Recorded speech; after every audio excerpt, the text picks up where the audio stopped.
Device Network Gateway's web-based interface gives hospital-isolated power systems real-time visibility. Every connected limb displays a panel name and a room ID alongside the total hazard current reading. The web-based remote allows users and admins to monitor the PG LifeLink isolated power system and perform basic line isolation monitor testing.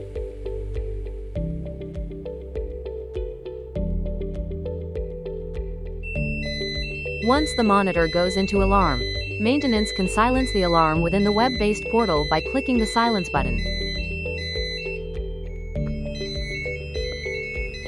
The device can also be silenced manually from both the touchscreen master remote and the line isolation monitor.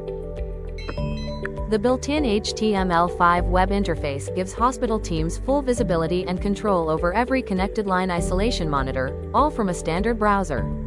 To learn more about PG LifeLink's hospital communication systems and to review all the compatible panel options, explore our website at www.pglifelink.com.